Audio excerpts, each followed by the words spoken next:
Welcome to Planet Poet, Words in Space. I'm your host, Sharon Israel, and I'm happy to welcome my in-studio guest, the first one after the pandemic, I might add, poet Roberta Gould, to discuss her poetry, including her latest book, Woven Lightning, published by Spuyten Duyvil Press. Hi, Roberta. Hi, Sharon. Hello. Thanks so much for being on the show. Oh, my pleasure. It's really great. Thank you. I want to read for everybody your bio. Roberta Gould studied 1,000 years ago at the UNAM in Mexico City. Her poetry has appeared widely in publications, including Green Mountain Review, Confrontation, Mid-American Review, Socialism and Democracy, Bridges, Catholic Worker, Borderlands, Jewish Currents, Helicon 9, Waymark, Home Planet News, and anthologies The Art and Craft of Poetry, A Slant of Light, Mixed Voices, and many others. Her books include Writing Air, Written Water, Not by Blood Alone, Talk When You Can, Tell the Truth, and her 13th book, Woven Lightning, published by Spuyten Duyvil Press, as I said, in 2019. Esta Naranja, which means this orange, was written in Spanish in Mexico when she did solidarity work with restaurant and hotel workers. Roberta has translated poets Jorge Luis Borges, Francisco Quevedo, Sor Juana Inés de la Cruz, and others. Excuse my Spanish. Oh, it's great. About her work has been said, she sifts our whole civilization in a mere stanza and gets it right. Kate Millett. With brevity and surety, she offers poems short on the page and long in perspective. That's Margot Farrington, American Book Review. Her vital poems strike chords. X.J. Kennedy. Her website for poems and reader comments is robertagould.net, and that's Gould. So, Roberta, that's quite a resume. You have so many books, and they're all, I've read about 5 of them. They're amazing. Oh, thank you so much, Sharon. You're welcome. Wow. And nice to hear that. Yeah. would you start us off with 2 poems? Okay, good. I'm going to start with the first 2 poems from my book, 3 Windows. Tempus fugit. It's about time. 1,000 books waiting and a package of discs inside your studded trunk. Get out of bed, read, and consume time if you can. Transcend all the knowledge acquired. Hurry! The sun's peering in, a dog preens and grooms, and you are getting hungry. Or would you rather be water, or the spectrum airborne on a speck of dust? First moments awaking, about waking, sleeping, living, dying. Same theme. Mm-hmm. I did not know where I was, but I had returned safely. The dead would gladly take such a trip. We'd welcome them. They see no birds start their days brashly winging through the branches. Nothing grows where they are. No oblique morning rays light their hand, project Venetians on the sheen of blonde flooring. No candle flickers on a sill. Tilt toward the other, toward another, half spent. Not even one jay announces a sudden seed house where they are, and no wind chimes respond as this voice does in celebration. That's it. Wow, those 2 poems are Tempus Fugit and First Moments Awaking. And you have the living and the dead in both poems, I think. So the poem's about time and time and eating. You get hungry. Yeah, well, that's time. Yeah, I mean, it's the way you wake up. 1,000 books waiting, but the dog preens and grooms, and you're hungry. Yep. So reality sets in. Time, the body, time. Yes. Yeah. Or would you rather be water? I love poems about water. Or the spectrum airborne on a speck of dust. So I love the way you put the cosmic and the mundane together. Or we shouldn't say mundane, the everyday. Yeah, right, thank you. And there are birds in this. The jays. We've talked about jays and how difficult they are, right? Blue jays. Right, yeah. And they are predatory birds in a way. But I love when you say, no oblique morning rays light their hand, project Venetians on the sheen of blonde flooring. Because they're not here to see it, you know? Right. Beautiful. Roberta, would you read Stones, which is from your new book? Okay, thank you. Lightning? Right, and stones contain time. They're millions of years old. They started in mountains, came down, they got eroded. Mm-hmm. Then they may have turned to sand, and they may have turned to sedimentary rock. They may have come down as big rocks, or they may have been brought up by magma. Mm-hmm. But they're millions of years old, and even when they're there, they can be ground down to pulver in time. So, stones. Stones I am holding spill from my hands, fall to the ground in their stubborn form, not humble like me, who honors even death. Little do they know the dust they shall be, when the eons pass and no one's left talking. Still I am angry and kick one down the hill, hasten its change to pebble, to gravel, envying its sureness, I who know it will change, though it seems to defy time, though they seem to defy time, mute and stupid. That's Stones by Roberta Gould. I love this poem. You know I do. You give you imbue the stones with so much, including stupidity and muteness, as if they had a choice. Right. You know, but they're not. Ignorance is bliss, but right? that you envy their sureness. It makes time passing so understandable, because it takes a long time for a stone to change, but they're not static. They don't stay the same. But they don't know it. They don't know it. They you don't so know. you know we know it, right. but they don't. Maybe they're luckier, right? In a way. Well, Roberta, would you like to read another? I love the way, as I said, you imbue the inanimate with a consciousness that they really don't have. It's not really personification. But where was it? Well, that was Stones. But would you like to read Where Was It? Or Sure. Where was it? It was in a drawer, the place you hide it when you don't want to see it or lose it in the vastness of life. But wouldn't it be better to free the furniture of that burden as it hides what you think you don't want to need? To see it or not, forget or remember, all's well, having or losing, something or nothing, like it or not. Roberta, could you talk about this poem a little bit, especially the last stanza? Well, yes. Ultimately, if we were this way, it would be easier, having or losing, something or nothing. But then there's a little irony, like it or not. I mean, what can you do? But to see it, this looking for things. And things are really, at a time, what we have accumulate. Anything we have is something we bought in the past, something that was made in the past. We're holding on to it, and yet we get obsessed with it. I had a series of poems of looking for things, but I decided not to do that anymore, because that would be what's called milking your material.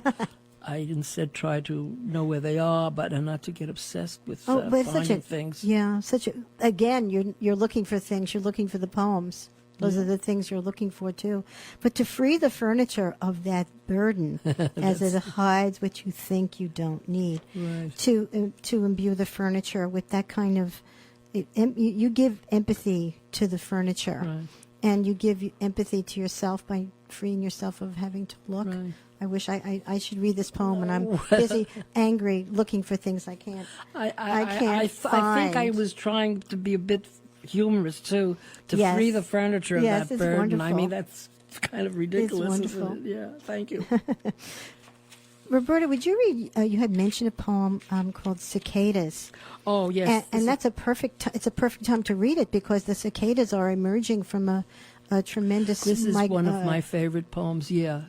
Well, are they coming out this year? Yes, in droves. This is the 17th year? This is the year. I don't know if up in the Catskills we're going to get them in such quantities, such multitudes. Mm-hmm. But they bury themselves and come back 17 years later, and there's a tremendous din in the air. And it's very beautiful, but some people can't stand it because it goes on day and night. And this poem is dealing with time and with the whole picture as I saw it somewhere or another. Written, of course, these things are written unconsciously, but there's a consciousness behind it. Attempted dialogue with cicadas. Flinging this voice up is futile. I'll never find them. Singing in the treetops. They seem to be everywhere like stars, but I am defeated.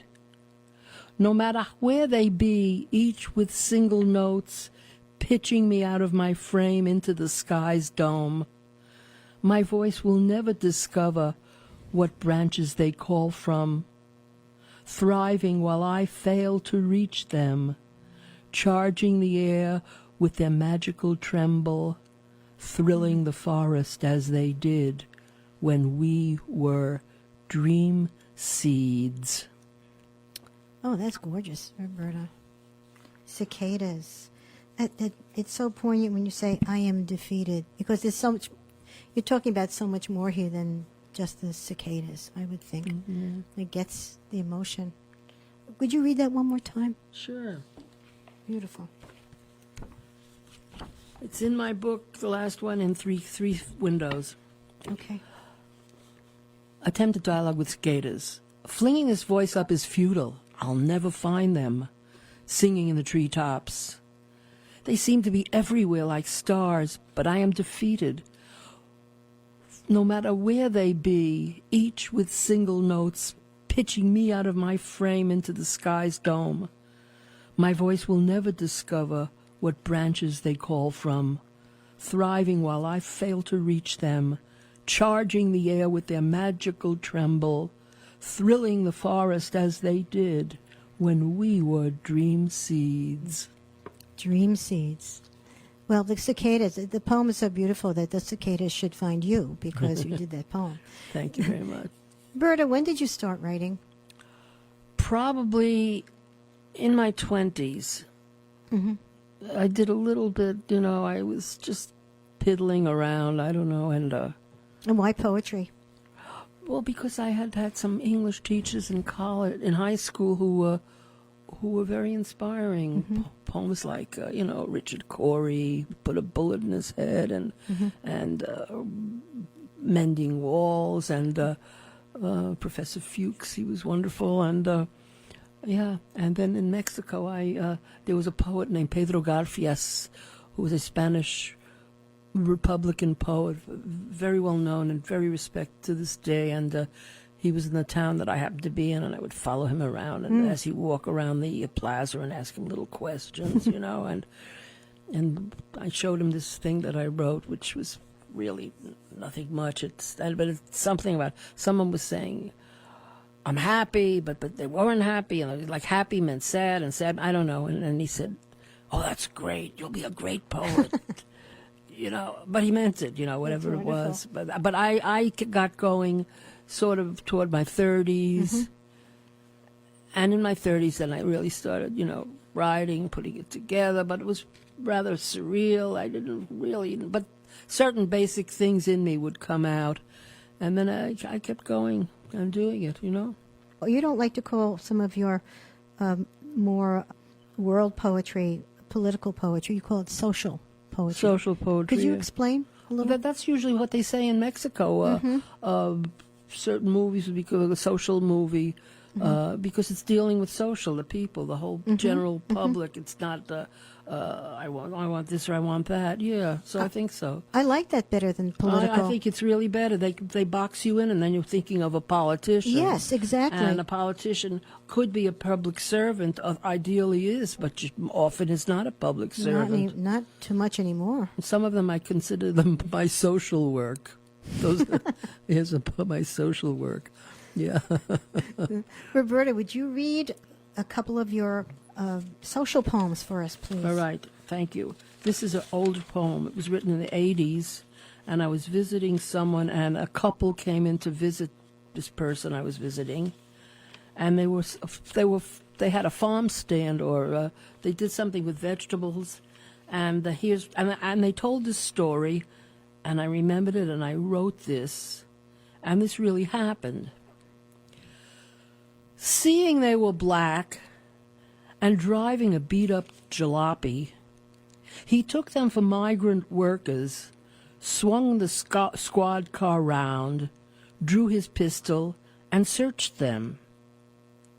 Checking the registration, he found his excuse and hauled them to the tavern where the judge held court. But it was discreet. His Honor examined their papers, paused, and fined them $100. She shouted, "What the hell is this? You could be anyone for all I know." She demanded a proper summons. He backed off. She wanted to shake, but didn't, and they controlled themselves. Later, though, they agreed they had taken the best course of action. The night was still young, and that $100 might have put their long-standing business at risk if they didn't give it. And that $100 might have put their long-standing business at risk. The woman was smart, and plenty of farmers would be heading their way. The cop drove back to his lair in the brush by the turnoff. The judge returned to his whiskey. That was Payday, 1980, by my guest, Roberta Gould. This is such a prescient poem. You wrote it in a long time ago, and now the police brutality today is it's just echoes it completely. It's I don't know how people live. It's hard to know. If you're a white person, it's really difficult to understand the constancy of the dilemma. Would you like to read The Tyrant Dreams? Yes, I would like to read The Tyrant Dreams. I have a number of poems about tyrants, and this was one written in 2019. The tyrant is speaking. It's in the voice of the tyrant. 2019. The Tyrant Dreams. It's an extended metaphor, The Tyrant Dreams. I place little weights on the clock's hands. This fools the faithful, timelessly lost, working forever to nostalgic music. But when they awake, I am ready and move the moon. Gravity changes, and the sun starts a new journey. The earth speeds up as I choose. The constellations turn at my will, illusions sent to my believers. As I sit on my throne, bask in golden destruction, the ancient prophecy fulfilled. History, me. That's Roberta Gould reading The Tyrant Dreams, a real persona poem. It's wonderful. I just love the golden destruction. It reminds me of you. He who must not be named at this point. Yeah, that golden destruction was something else, and I wasn't quite. And poems have to sit around and you look at them, and that change from destruction to golden destruction, something or other. I made it better. Yeah, and the clocks, the weighted clocks. You go from the tyrant weighting the clocks, which is something we all can do, to moving the moon. And like it's God at work, right? Yes. God at work. And you also write about art a lot, especially in your early book. A number of poems called After a Kandinsky Improvisation. Oh, that's one of the poems. The book is Writing Air, Written Water. It's a very early book. Writing about art is usually called ekphrastic poetry. And this is very personal and a very dreamlike interpretation of Kandinsky. If you would read one of your improvisations, Roberta. Okay. But, yeah, these were 11 poems after Kandinsky Improvisation were published in Helicon 9, and they're in a section of that book, Writing Air, Written Water. I do not attempt in these poems to represent what Kandinsky is doing. Right. In my Hieronymus Posh poems, I did that, but phrastic poems are not that. I did not attempt to put into words and depict what he was doing. It's almost like a Rorschach test. Yes. I saw them as I looked at a book and I just took off. It really touched something in me, and I wrote them. So I'm going to read 1 and 2 and 3 are just little snippets, okay, and they don't have titles. When whales flew over, and there were nothing in his. These paintings were representative. Right, they're all abstract. Yeah. When whales flew over leaning castles that fell east and off the flat earth where they drowned in seas, cannon were pushed across. And the sky was a presage of doom, heaven's green bearing itself to the flock ranked humbly below. Did you notice peace near that yellow hill on the unsettled side of the valley? Did you see the cloud signal to go there? Why didn't you go there?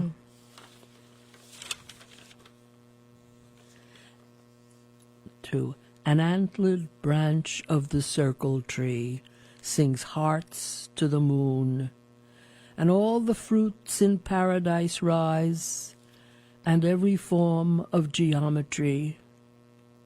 On a transparent bough, the unborn snow lies dreaming. 3. In the round, within the hand, where 3 moons bloom, what tower, what flower? Beautiful. That's Roberta Gould reading her impressions of Kandinsky. And I find, Kandinsky was, I think, considered one of the first, not the first abstract artist. And they're very emotional, and your poems are react very emotionally. Because what I'm putting in there is probably what was in me.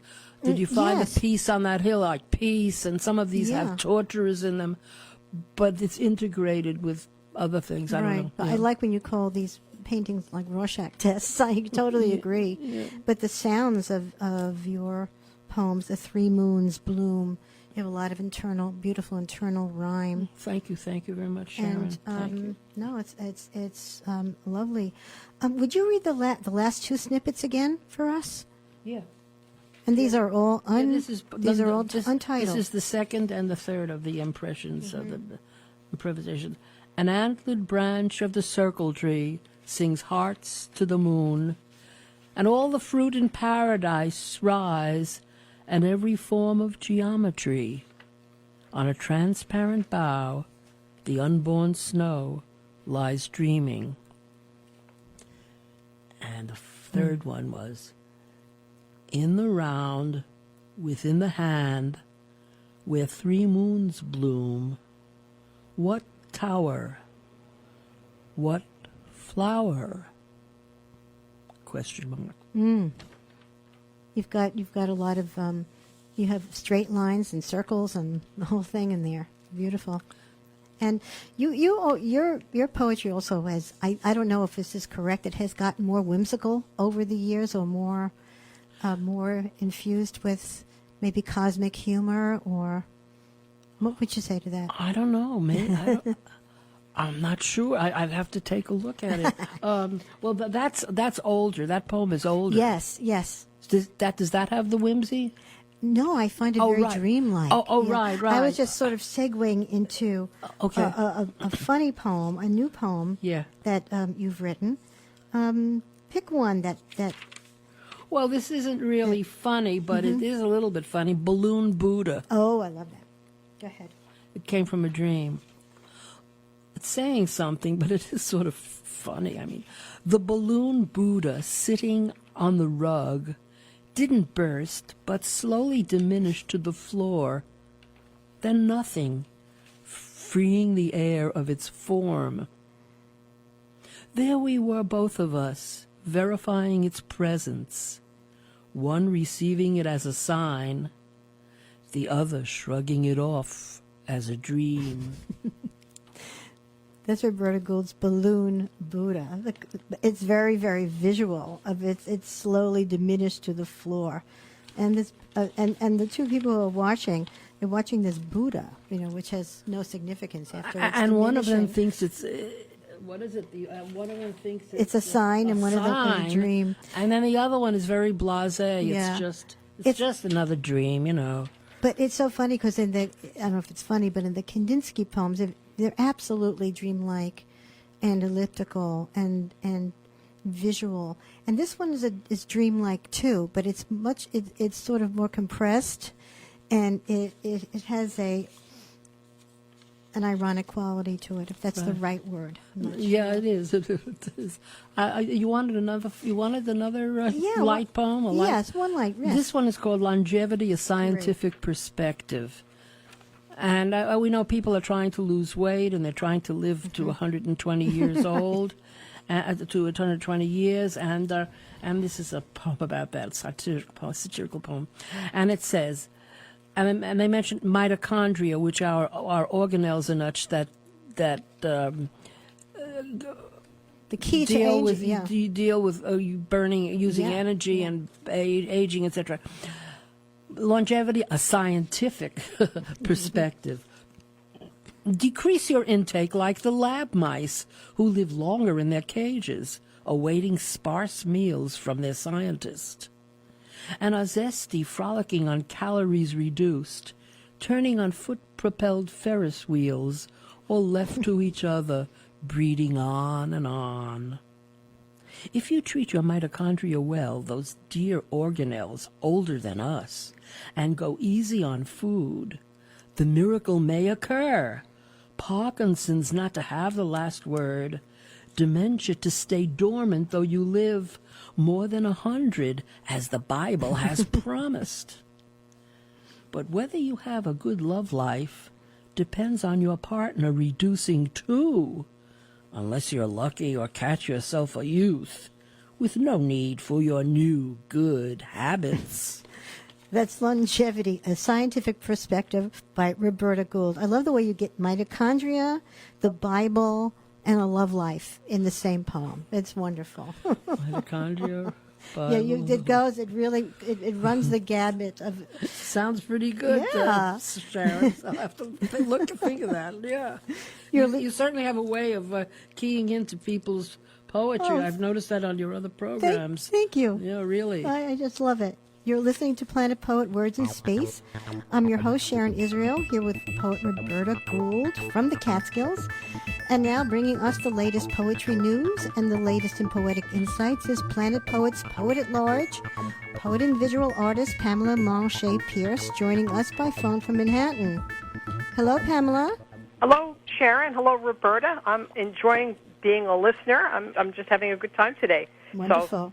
I want to tell everybody what you're up to. Pushcart Prize nominee, poet Pamela Manché Pearce, is engaged in a major effort to move inventory from her files to publication. Very good. Oh, so what do you have for us today? You're welcome. It's interesting to me that you started the show talking about the pandemic. You mentioned the pandemic, that this is your first live show since we were all locked down and were quarantined. And what I've been observing, I've been thinking about this too. I've been thinking about all of us on lockdown and artists that I know making work like me in the kitchen because their studios were off limits. And I know a dancer who the largest space that she had access to was her laundry room. So she would go in there and she would dance. I know writers who, in order to get away from their spouses and their children who were all at home, they started writing in their cars. They sat in their cars and they did their writing. And I know myself, I underwent my own special kind of torture when I had a very demanding full-time job, and yet I got up very early in the morning before work to write a novel. And I started to think, what is the mysterious force that makes us artists do all of this stuff and to make work no matter what the conditions are? Kandinsky, Wassily Kandinsky, who we've already been talking about today, really serves as a spiritual guide, and his magnum opus very small book, but very powerful, concerning the spiritual in art, really gives us guidelines for this. And his attitude is that people, it is this mysterious force that permeates all of the arts. It comes from, he calls it internal necessity. Mm.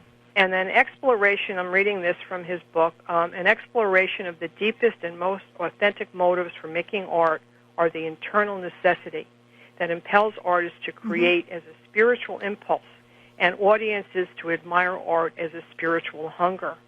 And I know even that part of the hunger on the part of audiences we've been satisfying that with Zoom and looking at books and looking at art, taking tours of the great museums of the world on Zoom, and people have been taking courses that they've never done before. So there is absolutely always that hunger. And in this really, really uncertain time, which is not dissimilar from what Kandinsky lived through. I mean, he was born in 1866 and he died, I think, in 1944. He was active before World War II, which was a terrible time, and then between the two wars. And from 1934 to 1944, he painted in his living room because he is in Paris. He didn't have access to the studio. Mm-hmm. So, and one of his other great lines is that when religion, science, and morality are shaken, and when the outer supports threaten to fall, man turns his gaze from externals in onto himself. Literature, music, and art are the first and most sensitive spheres in which this spiritual revolution makes itself felt. So I'm in the midst of all of this, and I'm reading this, and I'm getting guidance for myself from this, and then what happens? Then I come across from you, thank you, Sharon, Roberta's poem, Voyage. And I love it when that happens, don't you? When you're involved in one thing and another thing just absolutely comes your way. And I think that this poem really, for me, embodies a couple of things about Kandinsky that are very much highlighted in concerning the spiritual and art. And one of them is that term cross-pollination, where different arts serve to inform each other and inspire each other, which is exactly what to me is happening in Roberta's poem here. Mm-hmm. And additionally, I don't know if you have synesthesia, Roberta. Is that something that you have? I don't know that I have it, and I want to thank you for your information on Kandinsky, which I know nothing about, so thank you. Oh, well, rush to Amazon and buy Concerning the Spiritual in Art, because you'll eat it up. You really will. It's just wonderful. And could you explain what synesthesia is, Pamela? Synesthesia is something that he has and that I have had where, for me as a child, it was with words. Someone would say a word and it would be a color for me. Mm-hmm. And I used to have a game with my playmates. They would tell me their name and I would tell them what color it was. Mm-hmm. So, of course, people thought that I was a little wacky. But other people can smell colors. Yeah. Or they see a picture of something and they can hear it as music. So it is this back and forth of the senses, back and forth. Yes, the composer Scriabin could see his music. That was also he was right. And this was something very powerful with Kandinsky. And I'll just read this very quickly, and I'm going to read Roberta's poem. Color is the keyboard. Color is the power which directly influences the soul. Color is the keyboard. The eyes are the hammers. The soul is the piano with many strings. The artist is the hand which plays, touching one key or another to cause vibrations in the soul. Mm-hmm. And he had this. He goes back and forth. It's a psychic effect of color and other things. So I'm going to read Roberta's poem with this in mind and thinking of how these things go back and forth and back and forth. Mm-hmm. And it's always daunting to read another poet's poem aloud, Roberta, but to have you listening to me. So be gentle with me, okay? Oh, be kind. I love that. All right, it's great to hear yourself. All right. All right, this is Voyage. Yeah, thank you. I have risen in a basket and sing the square stars down, reach out and grab the green one. It wants me to let go. I let go. And the tic-tac takes color, a straw hat, and the treble clef orbit our vessel.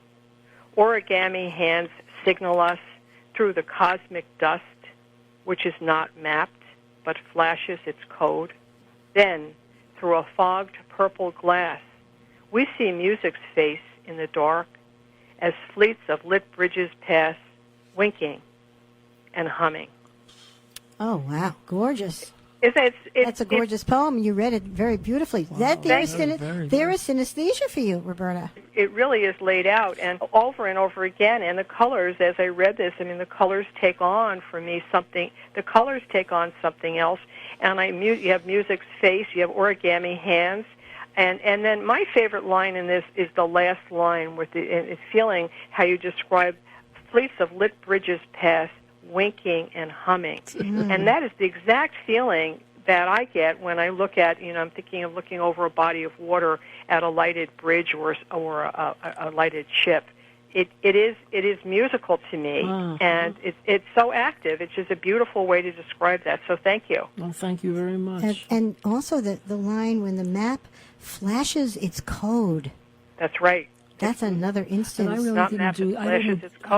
really didn't do this consciously. I was just sat down writing it. Well, I didn't get dictation, but I was writing it and just doing it. In everyday life, I wouldn't say that I have synesthesia. No, but it comes from this deep part of yourself. It absolutely does, and it's so many influences. I mean, like Kandinsky, who was influenced by Picasso, as Wagner, Gropius, and Madame Blavatsky. We're all influenced so unconsciously, and it really, to me, this poem could be, if that's what you're saying, it could be something about the collective unconscious, where you've taken in all of this, and it's your job as a poet to bring it back out in a different form, and you've done that. Thank you. Yeah. Pamela, that's been fantastic. What a gem of contribution today. Thank you. Well, I had a wonderful time. As always, I had a wonderful time. So now I'm going to relax back, and I'm going to be a listener for the second half and enjoy myself just as much as I did for the first. Nice hearing you, Pamela. Thank you. Pamela Thank you. Manché, Bye-bye. Pamela Manché, Pearce, Poet at Large. Thank you there so we go. Thank you so Bye-bye. much. Bye. I love the insight about your poetry and about that particular poem, too, where I do think poets just have to rely on their unconscious, and the work brings it out. And then you have to edit, right? Yes, edit. And a big part of your life has been in the Spanish language. Yes. And you've lived in Mexico, you went to school there, and you've written in Spanish. Yeah. You've written a lot about Mexico, and I'm wondering if you could read a poem, and this is from your new book, From Woven Lightning, at the Tule Tree, Mixla, Mexico. Yes, that's a great big tree. I forget the genus, the scientific name. No, it's probably 4 feet wide in diameter, and there's pictures of children circling the tree and holding hands. I think there are trees like this in other countries too. And at the Tule Tree, Mitla, Mexico. I have come to this tree to weep for my friends who have gone. My vial of tears poured to the ground near the bird who drags its tail across the grass, a large grain of corn in its beak. Nothing will ever cut me short of the glory and hunger they lived, they who walk here no longer. Names that were love's breath, thought's lightning, the color of weather. I walk, all my wits are required to pierce the smudge, open the horizon. You see, I have about 40 people in my celestial cemetery of people I've loved in Mexico. That's a beautiful poem. At least 40. And, when I go back there and hardly anybody's alive, because I was rather young when I was there, and most of my friends were older than me. And, yes. At the Tule Tree. The way you described the bird with his tail dragging, I believe, and the grain of corn in its beak, it's a very mournful image in a way. Roberta, would you like either to read that again or to read Woven Lightning, which is the titular poem of your new collection? Well, why don't I read that, and then I'll read the Spanish one later. Now, this poem, the cover of this book is from a Guatemalan huipil, but some of the imagery also came from a time I was in Peru, Woven lightning. The flaming chops, and this is somewhat of a social poem. Woven lightning. The flaming chopsticks at the fair are $4.49 if you can spare a little change, dear tourist. Here's a wren. Watch it fly from my ring. Buy a glass hen, senora. Under a windowed canvas, I stand with my sisters. I've been here 10 years after leaving the dull convention, where I fiddled for keys, lost my glasses. After that, I found this place where plates sing, chains are sundered, wood is alive, and the artifacts chant with the hours and blood. I drink dusk with eyes open after 10,000 deaths and the final tedium. With what grace their hands brush dust from cloth, hold hammers high, offer wares they have made in the unstated air of great family. If the custom is which, the makers will dispense with prices, work out more natural arrangements. But some buyers are stunted, stare hard for bargains, come with hands in their pockets. Meeting takes time, though it seems time has ended, where carved boxes are presented from which animals leap, and the cloth they have woven with lightning. That's Woven Lightning, the titular poem from Roberta Gould's latest poetry collection. You have mentioned to me about responsible tourism. Yes. Could you talk about that in light of this poem? Well, I was there, I think it was in 89, and there was this thing. You're supposed to, the general culture was you got to go down and bargain. If they ask for a price, you got to get it lower. Right, exactly. They'll think you're stupid if you don't. And this is a complete myth, because when you go into fancy stores, you don't bargain. And these people are selling their goods often below price because they need money to eat. This is in Guatemala. No, right? this is it's all over the third world, but in this case, Mexico. Okay. Yeah. Yes. So and also and then the Europeans don't leave tips on the in the restaurants. The Japanese don't have tipping in their country, but they know enough that you leave a tip in Mexico. The Europeans do not. So I made this, I got people together and they distributed something I got together in French, English, and German. And it was saying that, it was saying what I just said to you, and that it's an outdated custom, the haggling, and you need to, et cetera, and they were distributed. Who knows if a few people were changed by this and did a little better with the people, but I did what I could, and it took a lot of energy when I had this year in Mexico in 89, Yeah, I've never heard of anybody trying to remedy that situation. No, they go there for a bargain. That's why a lot of people move to Mexico. They think it's cheaper. It's cheap, yeah. That's not why I go to Mexico, yeah. I love, here's a wren, watch it fly from my ring, buy a glass hen, senora. Belies the beauty of the place too, because you're seeing it. You're sort of the barker. You're the speaker in this poem. Yeah. But you wrote a book called This Orange. Yes, Esta Naranja. And when did you write this book? I wrote it in that year, 89. I was there. I wrote a book called Not by Blood Alone, in English, dealing a lot with the genocide in Guatemala and the social conditions and all of that. And I wrote Esta Naranja, which has some of that, and just what I lived there and how I feel about the people, and Esta Naranja. They're about the same size. They came out by the same publisher. And shall I read the first poem? Oh, please, yeah. This is the first poem. I'll read it in Spanish first. Oh, yes, please. Okay. Lo que no dije. Solidaria con el futuro, te doy un papelito con bolisignos que indican dónde el jardín podría estar cuando caiga el almacén de la muerte a la vuelta de esta casa alquilada. Los compañeros conocidos y desconocidos dejan otras huellas hacia muchos jardines soñados.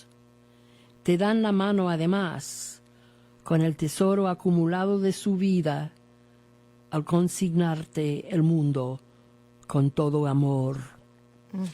That's so beautiful. Your Spanish is exquisite. You know Spanish, Sharon? I know some, but I have a good accent in many languages. You weren't from a singing. Spanish teacher, were you? No. But My sister was. I heard that your ancestors are Ladinos. Yeah, Ladino. Did you hear that as a child? I did, but I was not taught it. My parents were very Americanized, so they wanted to not really. So they wanted to use your grandparents. They did, and that's the and Spanish. my parents, Ladino. It's sort of freeze-dried Spanish from Spain. From 1492 Correct. with And the little admixtures of where the Jews went in Turkey. Exactly, and some France. Hebrew thrown in. So I was familiar with it, but I never learned it fluently. My sister was a Spanish and French teacher. Uh-huh. But lo que no dije, that's what I didn't say. And the translation is, what I didn't say, 1989. In solidarity with the future, I give you a little page with ballpoint signs that indicate where the garden could be when the warehouse of death falls around the corner from this rented house. Companions known and unknown leave other traces toward many dreamed gardens.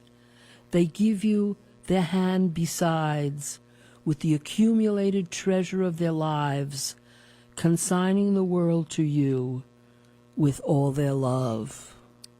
So beautiful in English, Roberta.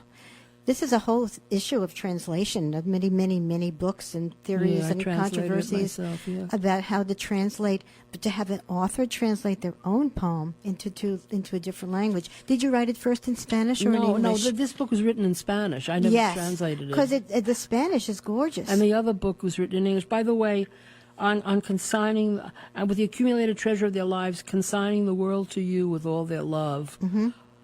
You see, when I went to school, the teachers would say, you children are the future.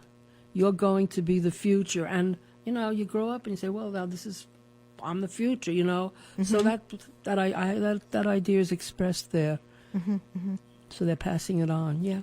So that was lo que no dije, what I did, and that means what I didn't say, from Roberta's book, Esta Naranja. Naranja? Yeah. 1989. Yeah. I really want to know, how did you begin to want to speak Spanish? When did your interest in Spanish? Because, I took it seriously, and I went to Puerto Rico a few times with a classmate of mine. I stayed at her grandmother's house, grandparents' house, for a couple of weeks, and then I had a correspondence with los abuelos, and it was the people were so nice. And then I had the opportunity, and I listened all the time to radio. You did, in Spanish radio. So if you have a Spanish radio or a French radio, and you listen to that day all the time, you're going to learn a lot. Mm-hmm, mm-hmm. And then I had an opportunity. I wanted to go study in another country, and I was pretty good in history and most of the subjects. And someone said, well, why don't you go to get one to Spanish? We'll give you a recommendation. They said, at school. And I got a scholarship given by the Mexican government, an exchange scholarship. And I spent a year there, and I never spoke a word of English. Yes, so that's how you got fluent. I refused to speak English. When was the point that you knew you were fluent in Spanish? Well, I was sort of fluent when I got there, but, as I went on, I got fluent. And even though I don't speak for years, I come up with words that I don't even remember they existed. And I ask people about them, and they don't even know because I've heard them sometime. And I keep growing with it. No matter how I do it, it just is there. It's wonderful. Really like my language. That's wonderful. Yeah. Roberta, we have a couple of more minutes. Would you please read a couple of more poems for us? Okay. One or two of your choosing. Well, I have two poems. Here's a social poem. Ecological. Improving nature? Nature has a way of insisting. You can't fool her, it's true. You open the sky for a quarter, but find the water is gone. You dig to hell for proof, but nothing is there. Where can you go? Your new mode of movement does nothing. Though you walk on your nose to the stage and a bundle of money is awarded, though you primp in the mirror for hours, next morning you're nowhere again. So you read how to eat, and you read how to breathe, ignoring the rain and the children, skating paved rivers and gardens of chrome, guffawing with guts made of plaster. And the last poem is a poem called Spelling, and it's a personal poem. Every time the words, and I'm not a good speller. I cannot spell. I don't have a visual memory. Spelling. Every time the words disassembled themselves, or even vanished, leaving a blank slate or sky, she would be there imagining a page, my mother, and reading each letter to me. This was not the immediate process of spell check on the computer that does much better, offering related words to ponder, but it had that special tone of her voice I hear coming from the other side of this skull where the brain sits with its history and mystery. Had she erred, I would have been quite happy writing them as spellings, quirks of one other than me, and sending them out. But she never did. Slowly seeing the invisible, she'd give me the letters one by one, more perfect than any dictionary.